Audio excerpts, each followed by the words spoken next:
Here's one of those pieces of trivia that might come in handy if you're ever a contestant on a quiz show. By weight, what fruit do Canadians eat more of than any other? Well, apples would be a reasonable guess because we grow a lot of apples in Canada. But in fact, the answer is bananas. And just how many bananas do you figure we grow in Canada every year? It's amazing the things that we can take for granted in this country. This is a pretty typical Canadian breakfast. I've got a rice cereal here, even though we don't grow much rice in Canada. Sliced banana, sugar. We don't grow much sugar here either. I need coffee in the morning, and you can see where this is going, can't you?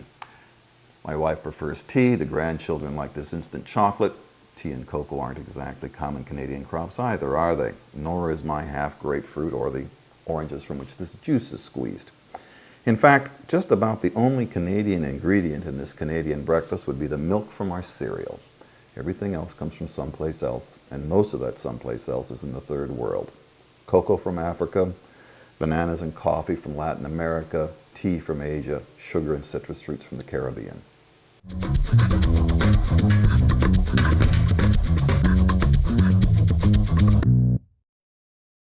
But even though we don't grow these things in Canada, we expect to have them, don't we?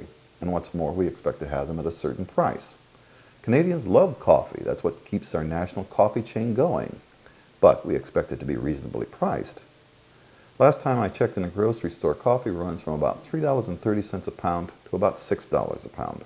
Now, coffee is a tropical crop. It comes from developing countries. About 2/3 of the world's supply comes from Central and South America, where it's primarily grown by small-scale farmers who can be paid as little as 5 cents a pound for their product. That's about 2% of its market value.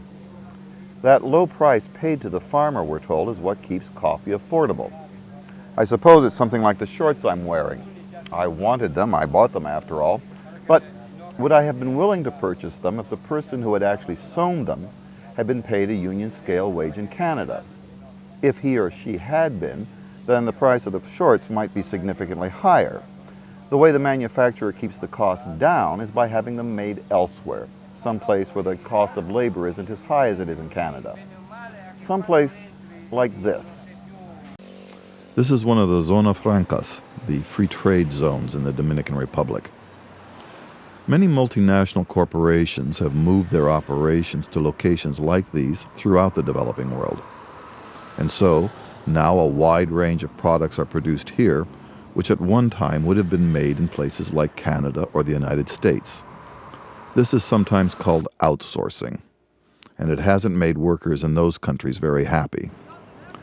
But it just makes good economic sense for corporations to move their factories here. After all, the cost of living isn't as high here as it is in North America, which provides some kind of justification for the lower wages. Indira and Francisco are graduate students at the University of Santo Domingo.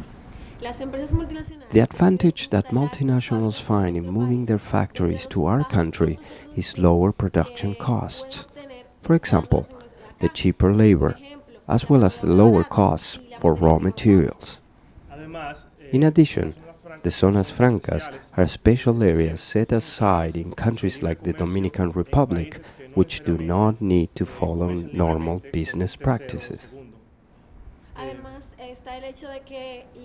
The labor in our country is cheaper because of the low value of our currency, allowing these companies to gain greater profits.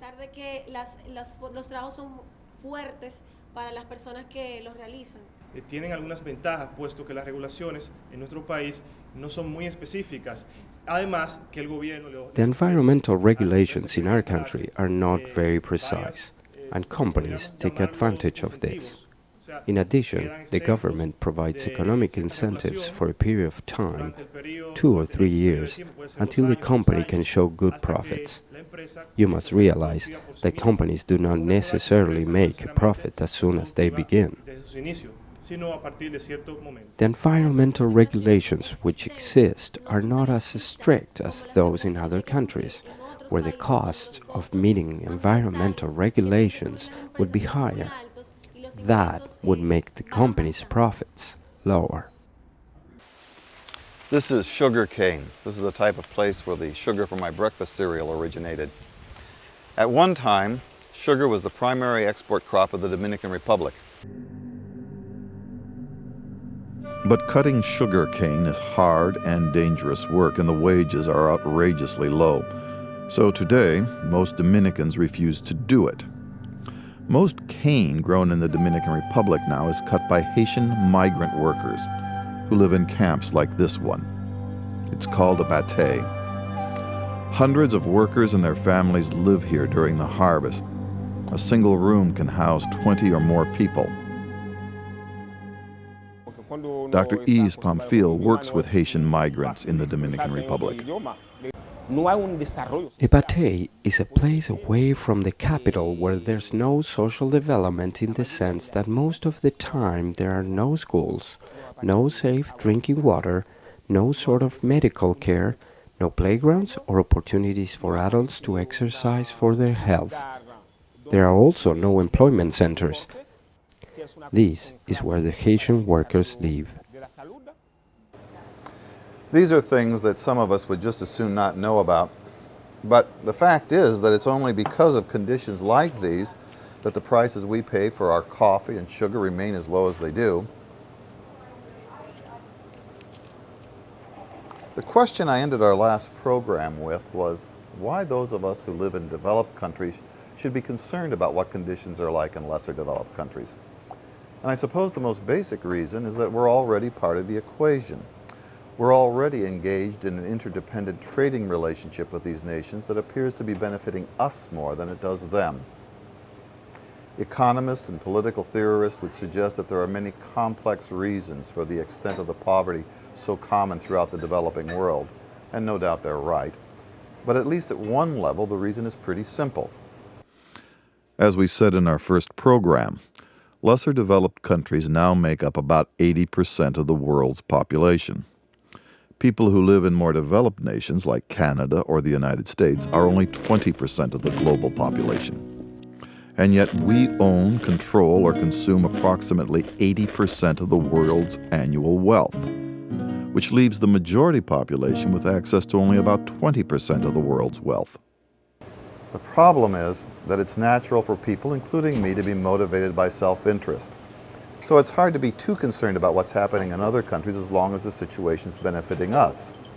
Information like this 80-20 split might motivate me to make a donation to disaster relief or to the annual UNICEF Halloween campaign, but that's really about all it'll do.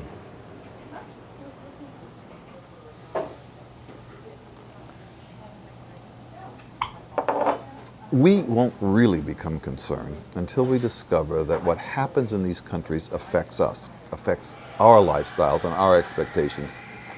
And that's not something that might happen in the future, that's something that's happening right now. Consider what happened in the city of Toronto during the spring and summer of 2003.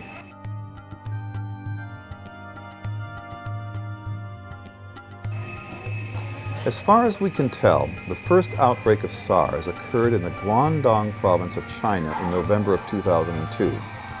Local officials simply didn't have the financial resources to respond appropriately or even to adequately monitor the outbreak of the new disease. And as the disease began to spread, the Chinese government made the unfortunate decision of trying to conceal the extent of the problem. The first Toronto case showed up only 5 months later.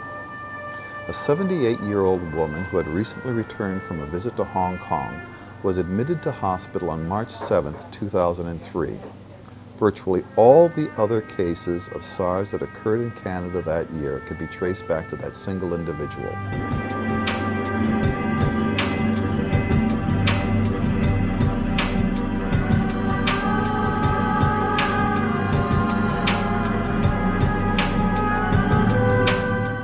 By March 25th, there were 27 suspected cases in the city. And 4 weeks later, the World Health Organization was so concerned that they issued a travel advisory on Toronto. That advisory had an immediate impact on tourism. Conventions and conferences were canceled. Hotel occupancy rates were cut in half. The situation for the hospitality industry was so severe that the president of the Greater Toronto Hotel Association predicted it would take years for their members to recover from the losses. investment and security firms estimated that the disease cost Canada $30 million a day. Even more dramatic than the SARS epidemic was the spread of the AIDS virus. In the 1980s, when world attention was first drawn to the disease, it was believed it primarily affected homosexual men and, for some reason, people from Haiti. Today, AIDS is found in every nation on the planet, and most newly infected individuals are heterosexual women. So clearly, medical conditions in developing countries can have an impact far beyond their borders. So too can environmental decisions made in these countries.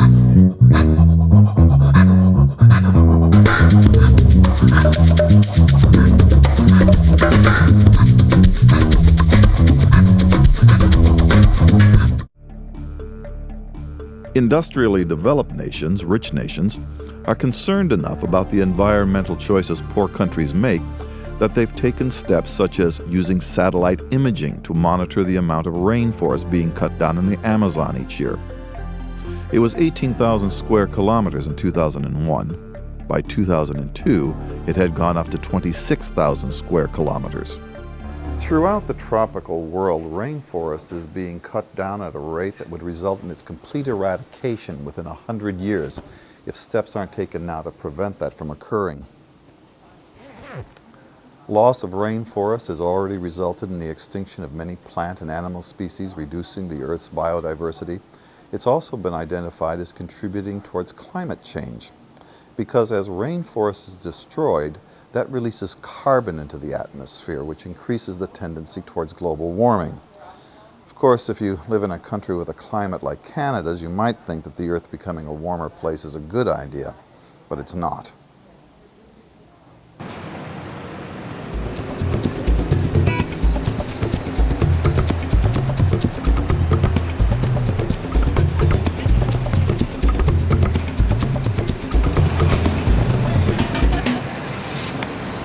Of course, rainforest destruction is only one of several factors contributing to climate change. Industrial emissions and traffic emissions release hundreds of thousands of tons of CO2 and other gases into the atmosphere every day. As a result, the Earth's atmosphere is getting thicker and retaining heat, like a greenhouse. That's why they're called greenhouse gases. Now, this isn't something that one nation or even a group of nations can address effectively. Control of greenhouse gases is something that all the nations of the world need to address, and a failure to do so is going to have an inevitable impact on Canada. Environmentalists have suggested that potential effects might include droughts, which could result in desert-like conditions throughout the Canadian prairies. Also, the spread of diseases which had previously only been found in warmer climates, such as the West Nile virus, which has already appeared in Canada. A rise in sea level as a result of melting polar ice could have a devastating impact on the coastline of the maritime provinces where I live. So we're linked medically with other countries, we're linked environmentally, and of course we're linked economically. You wouldn't think that the people of Cap Palais in the northern part of New Brunswick would be particularly concerned about the value of the Dominican peso, but they are. You see, a major part of the local economy here is the herring fishery, and the primary market for the herring they catch is in the Dominican Republic. But in 2003, the Dominican peso went into steep decline, falling to a low of 50 pesos to the US dollar. At the same time, the Canadian dollar was going up in value. That combination of a strong Canadian dollar and weak peso made the herring too expensive for Dominicans to purchase, and the fishermen here in Cap Palais weren't able to sell their product.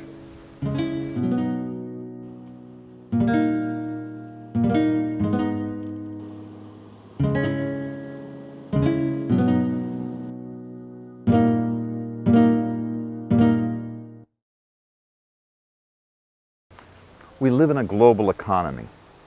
What happens to the Dominican peso affects us in Canada, in the same way that what happens to the Indonesian rainforest affects us, the same way that what happens to the Chinese medical system affects us.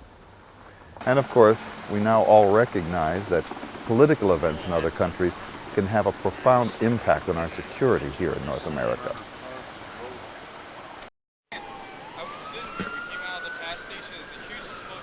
The events of September 11, 2001 made us all, Americans and Canadians, realized that we live in an unstable world. It wasn't that the world suddenly became more unstable that September. Rather, we who live in North America simply could no longer ignore how unstable things had been for a long while.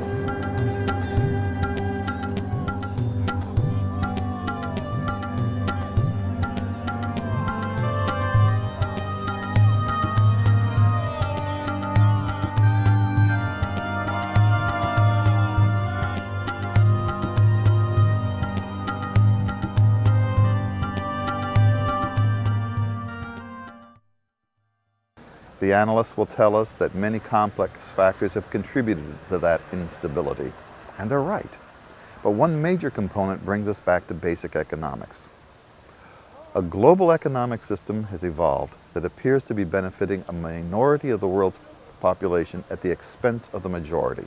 The 20% of us who live in countries like the United States, Canada, the Western European nations, own, control, and consume approximately 80% of the world's annual resources, leaving only 20% of those resources for the Earth's majority.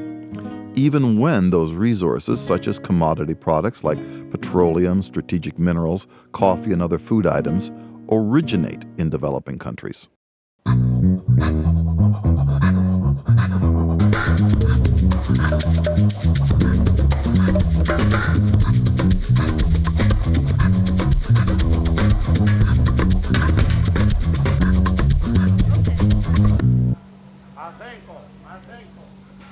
The coffee I drink in Canada comes from countries like this, like the Dominican Republic. They make excellent coffee here. The whole issue about the distribution of resources in the world today is one that economists and political analysts in developing countries frequently come back to, because one of the criticisms leveled at developing countries by people in Europe and North America is that these countries don't have effective population controls, that their birth rates are too high, that they're overpopulated, and that, it would be argued, is a root cause of poverty. Analysts in developing countries, on the other hand, point out that the real problem isn't found in population figures, but in patterns of consumption. It's not how many people you have that matters so much as the amount that those people consume. It's estimated, for example, that Canadians drink in excess of 60 million cups of coffee a day. That's 60 million cups of a product that we depend upon other countries to produce for us. The average North American consumes 30 times what someone in India consumes each year. The United States, which only has 5% of the world's people, consumes about 1/3 of all global resources. Essentially, the lifestyle enjoyed by residents of the world's rich nations, the lifestyles many of us aren't even satisfied with, has been purchased at the expense of the world's poorer nations. And this may be the single greatest threat to world security today. But when the Prime Minister of Canada made similar remarks in his televised year-end interview in 2001, a number of commentators in the United States took offense. Jean Chrétien was speaking of the factors which had led to the growth of global terrorism, including the attacks on the World Trade Center and the Pentagon. And to the U.S. commentators, it sounded as if he were blaming the victims.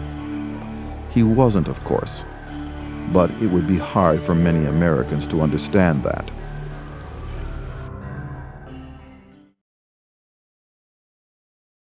That brings us to a very important but very complex subject.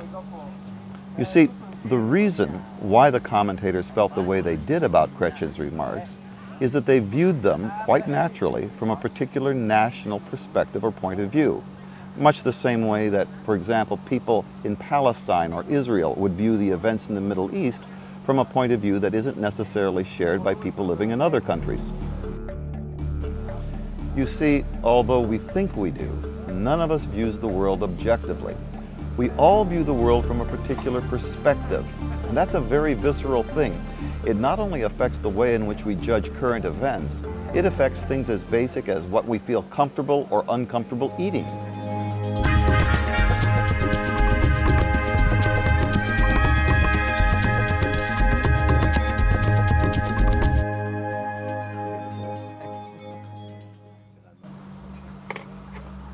This is a local favorite here, but the first couple of times I was served it, I couldn't touch it. I think it had something to do with the eye socket. My squeamishness was the result of my upbringing. I was raised in the Midwestern United States, where I was trained and conditioned to see certain food as desirable and others as not. That's a pretty basic example of what I mean by a culturally conditioned perspective or point of view. This perspective, this point of view I'm talking about, is such an intimate part of each of us that usually we're not even aware of it. It's simply the way we see things, the way we look at the world. And inevitably, we come to believe that our point of view is the normal or correct way of viewing things. All other points of view, insofar as they differ from our own, are either wrong or at least inadequate. And yet we weren't born with a particular set of tastes or a particular point of view. These are things we acquire. They're the product of conditioning, of training, the product of a series of factors over which we have no control at all. Our culture, heritage, family, the education system we've passed through, the contemporary popular culture surrounding us, the television programs and movies we watch, the books we read, the music, the lyrics of the songs we listen to. Had any of these, or a multitude of other experiences or influences been different, then our normal way of seeing things would also be very different. If I'd been raised in the Dominican Republic, I'd probably prefer plantains to French fries. Cultures and nations have points of view as well. That's partly what distinguishes them from one another. I think that should be pretty obvious in Canada. All you have to do is compare the way the people in Quebec view certain issues with the way the rest of Canada views those same issues, and you have a pretty clear example of the kind of thing I'm talking about. But the situation becomes even more extreme when we leave Canada. Clearly, there are differences between Anglophone and Francophone points of view, but those differences are minor compared with the differences between either of them and the points of view of a wide variety of cultures existing in different parts of the world. Consider, for example, the difference between the point of view of either an English or a French Canadian with that of a fundamentalist Muslim living in Iran, or a Communist Party member living in North Korea.